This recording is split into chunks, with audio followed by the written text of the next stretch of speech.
On termine cette édition avec le rendez-vous avec le monde du libre et Jean-Paul Smets, le PDG de Rapid Space. Bonjour Jean-Paul. Bonjour. Alors, cette semaine, tu vas nous parler de Lutris, qui est un logiciel libre qui permet de jouer sous Linux. Et de se passer totalement de Windows désormais. Okay. Parce que jusqu'à présent, quand on passait sur un Mac ou sur une machine Linux comme la Gendarmerie nationale, on avait toujours quelque part une application métier qui traînait. On devait créer une machine virtuelle Windows avec QEMU ou Virtual PC.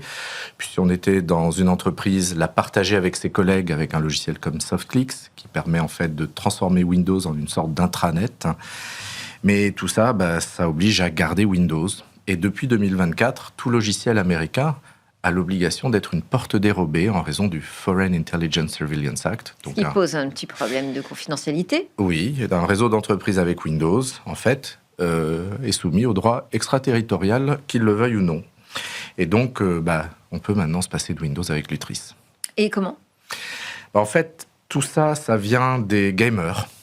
Et ça vient d'une société qui s'appelle Valve, qui édite Steam, la plateforme dominante de distribution des jeux sur PC.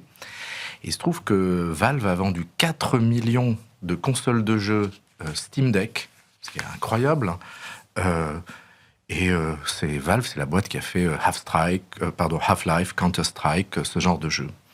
Donc en fait, Valve a fait 10 ans au moins d'efforts d'amélioration du logiciel Wine pour que les jeux puissent tourner dessus. D'accord. Mais alors, tu veux dire faire tourner des logiciels Windows sous Linux ? C'est ça. Alors ça, c'est possible depuis 93, en théorie, avec Wine de Bob Anstatt et Rick Youngdale. Ouais. Mais il fallait configurer, puis les API Windows, elles étaient stimulées par Wine, mais parfois Windows marchait pas exactement comme il le disait. Puis parfois, il fallait une bibliothèque supplémentaire qui n'était pas dans Wine, mais dans Windows, qui crée quand même une dépendance et un problème éventuel de droit d'auteur avec Windows. Donc ça marchait, mais c'était compliqué, c'était complètement impossible. Et avec Valve, en fait, ils ont développé tous les drivers pour les GPU, ils ont développé un équivalent de DirectX pour Linux. Donc en fait, ils ont fait tout l'effort pour que Wine fonctionne vraiment. D'accord. Et donc c'est Valve qui est l'unique bénéficiaire de ce basculement technologique. Donc, on a un autre logiciel qui s'appelle Lutris, qui a été créé par Mathieu Commandon. C'est quelqu'un qui a étudié à l'EPSI Montpellier, qui faisait du C# et du .NET pour Areva dans sa jeunesse, avant de travailler ensuite pour Disney et Verizon, et qui a créé un logiciel. Donc, il dit Lutris est une plateforme dédiée à la préservation des jeux vidéo, qui a pour objectif de vous permettre de continuer à profiter de votre collection pendant de nombreuses années. Donc Lutris, ça permet d'installer n'importe quel jeu, Windows, mais également PlayStation, Xbox, Sega. Et l'idée de préservation... Donc le faire tourner sous Linux. Oui. Okay. Et préservation, oui. En fait, ça veut dire qu'on achète son jeu aujourd'hui, mais s'il est fait pour, par exemple, le Windows actuel dans 30 ans, on ne pourra plus acheter le Windows actuel. Donc le jeu ne va plus fonctionner, même si on a une copie légale.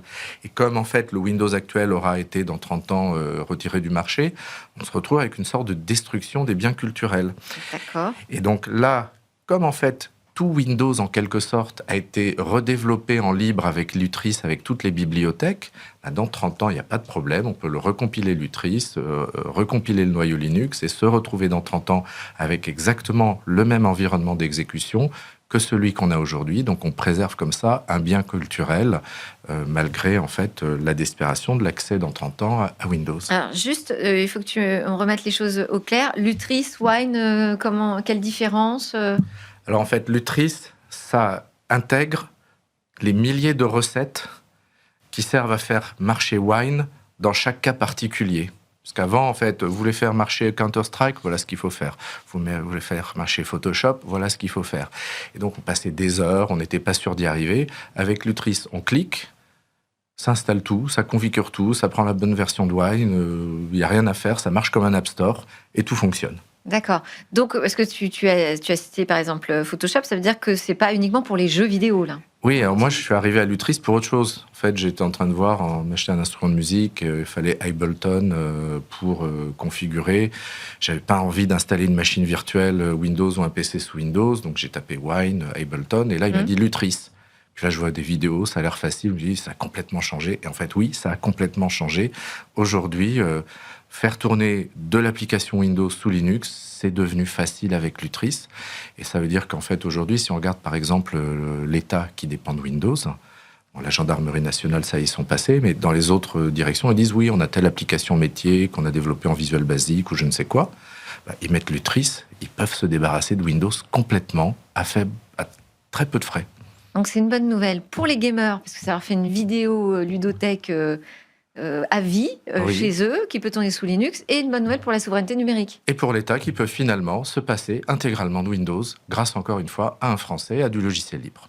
Merci beaucoup Jean-Paul Smets pour ces histoires du monde du libre que tu nous livres régulièrement. Je rappelle que tu es le PDG de Rapid Space. Merci à tous de nous avoir suivis. C'était votre grand rendez-vous de la tech sur la chaîne Bismart. À très bientôt.